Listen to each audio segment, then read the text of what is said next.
नमस्कार, आप देख रहे हैं आईना सच का और मैं हूं आपके साथ बिलाल मलिक। और भी बड़ी खबर हम आपको लखनऊ से दे रहे हैं, जहां पर कैडर बैठक में पहुंचे बसपा प्रदेश अध्यक्ष विश्वनाथ पाल ने बीजेपी सरकार पर जमकर निशाना साधा और कहा कि बीजेपी की कथनी और करनी में बहुत अंतर है। उन्होंने इंडिया गठबंधन पर भी तंज कसा और कहा कांग्रेस और सपा के बीच चुनाव से पहले ही दरार पड़ चुकी है। उन्होंने सपा सुप्रीमो अखिलेश यादव की पीडीए नारा पर भी तंज कसा और कहा कि चुनाव जीतने के लिए अखिलेश पीडीए का नारा दे रहे हैं। मुख्यमंत्री बनते ही उन्होंने दलित ओबीसी महापुरुषों के नाम बनाए गए जिलों को खत्म करने का काम किया है। यह ओबीसी विरोधी हैं, वोट लेने के लिए वह अपने आप को पिछड़ा और शूद्र बताते हैं। ये किस तरह का कार्यक्रम यहाँ आयोजित किया गया है? देखिए, बहुजन समाज पार्टी की राष्ट्रीय अध्यक्ष मान्या बहन जी के द्वारा गांव चलो अभियान के तहत पूरे प्रदेश में 403 विधानसभाएं हैं। प्रतिदिन डेली हर विधानसभा में किसी न किसी सेक्टर की बैठक हो रही है, जिसमें बूथ सेक्टर की समीक्षा बैठक होती है। यहाँ पर भी वो समीक्षा की गई और इसी कार्यक्रम में बहुजन समाज पार्टी में आस्था रखते हुए अपना दल के पूर्व प्रदेश अध्यक्ष, अपना दल कमेरा के प्रदेश अध्यक्ष और सरदार सेना के प्रदेश अध्यक्ष और इनके साथ कई और राष्ट्रीय सचिव, प्रदेश महासचिव, तमाम सैकड़ों की जिम्मेदार साथी आज बहुजन समाज पार्टी सदस्यता ग्रहण किए हैं। और बाकी ये सेक्टर बूथ का कार्यक्रम प्रतिदिन 403 विधानसभाओं पर हर विधानसभा में डेली एक सेक्टर की बैठकें हमारे यहाँ चल रही हैं। जो 10 बूथ का सेक्टर होता है, उसी कड़ी में आज यहाँ भी बैठक। अध्यक्ष जी, कांग्रेस और तमाम पार्टियों ने इंडिया गठबंधन बनाया है और समाजवादी पार्टी पीडीए बनाई है, तो क्या लगता है जैसे सपा का जो दावा है कि पीडीए पिछड़ा दलित अल्पसंख्यक, क्या लग रहा है उनके साथ जाएगा? देखिए, ये पहली चीज तो दो हो गई। एक तो इंडिया गठबंधन में दोनों लोग हैं, उसके बाद एक पीडीआई एक इंडिया, दो कैसे हो सकता है? ये तो हो नहीं सकता। इसका मतलब ये गठबंधन बनने से पहले ही इनकी दरार पड़ गई है। दूसरी बात, जो माननीय अखिलेश यादव जी ने पीडीए का नारा दिया है, ये नारा देने से कुछ नहीं होने वाला है।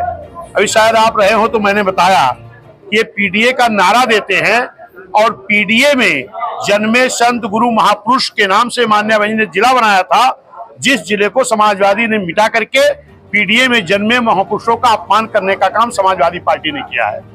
जैसे माननीय कांसी राम साहब के नाम से जिला बना था, माननीय छत्रपति साहू जी महाराज जो पिछड़े समाज में जन्मे, आरक्षण के जनक, इनके नाम से बगल आपके सुल्तानपुर से ही अलग करके बहन जी ने जिला बनाने का काम किया था। उस जिले का नाम जो छत्रपति साहू जी महाराज नगर था, वो पिछड़े समाज के थे। जो पीडीए बता रहे हैं ना, पिछड़े समाज में जन्मे संत गुरु महापुरुष थे, उनका भी अपमान करने का काम समाजवादी पार्टी ने किया है। तमाम ऐसी योजनाएं बहन जी चला रही थी जो पीडीए मतलब पिछड़ा समाज के लिए, दलित समाज के लिए, मुस्लिम समाज के लिए, गरीब सबल समाज के लिए तमाम योजनाएं बहन जी चला रही थी, जिसको माननीय अखिलेश यादव ने अपनी सरकार में समाप्त करने का काम किया था। ये नारा देने से कुछ नहीं होने वाला। मोदी जी का एक मेरा माटी मेरा देश कार्यक्रम चल रहा है, हाँ, जिसमें देखिए, भारतीय जनता पार्टी इस देश में जो वादा किया था, जो भारतीय जनता पार्टी ने कहा था हम आएंगे, महंगाई कम करेंगे, कई गुना ज्यादा बढ़ गई। उन्होंने कहा था नौजवानों को प्रति वर्ष 2 करोड़ नौकरी देंगे, वो नौकरी देने की बात छोड़ो, तमाम सरकारी संस्थाओं को प्राइवेट कर दिया और नौकरी एनजीओ की कर दिया, संविदा की कर दिया और भ्रष्टाचार मिटाने की बात छोड़ो, तमाम सरकारी संपत्तियों को, पूंजीपतियों को हाथ बेचकर बड़ा भ्रष्टाचार किया गया है। कभी न कभी ये खुलेगा। इस देश के विदेश में जमे काला धन को लाने की बात किया, वो तो आया नहीं। इस देश का तमाम धन तमाम गुजराती लेके फरार हो गए। इस देश के माननीय प्रधानमंत्री जी को पता नहीं लगा पाया अभी तक। तो इन्होंने जो भी वादा किया जनता के हित में, वो सब निगेटिव गया। ये कहे हम बुलेट ट्रेन चलाएंगे, ये कहे स्मार्ट सिटी बनाएंगे, ये कहे अच्छे दिन लाएंगे, ये कहे किसानों को दूना आय देंगे, ये कहे रोजगार, कुछ कर नहीं पाए। तो इनके पास कुछ है नहीं। ये विपक्ष के रहने वाले लोगों को हैरेसमेंट करने के लिए जो भी हथियार चाहते इस्तेमाल करते हैं। लेकिन आज इस देश की जनता को भारतीय जनता पार्टी से पूरी तरह ऊब चुकी है और उसको एक ही विकल्प दिखाई पड़ रहा है, बहुजन समाज पार्टी।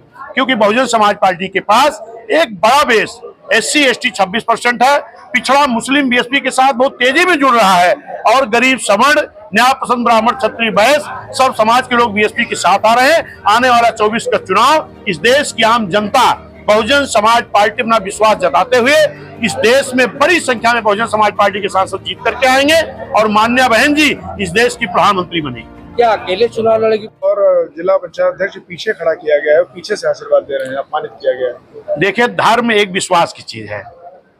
ये भारत देश विभिन्न धर्मों का देश है।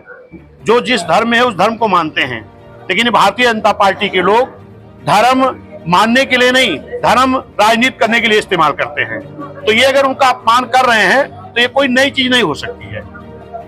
ये भारतीय जनता पार्टी के जिला अध्यक्ष, उनके अध्यक्ष कुर्सी पर बैठे हैं और मैंने भी देखा है फोटो में कि जिनको अपना आराध्य मानते हैं, जिनको भगवान मानते हैं, भगवान राम, भरत, शत्रुघ्न, लक्ष्मण पीछे खड़े हैं, तो ये तो मुझे भी नहीं अच्छा लगा, क्योंकि ये देश विभिन्न धर्मों का देश है और हम लोग इस पे कोई टिप्पणी नहीं करना चाहते हैं। जो लोग धर्म के नाम पर राजनीति करते हैं उनको इसके लिए शर्म आनी चाहिए। चुनाव नजदीक आने के साथ ईडी की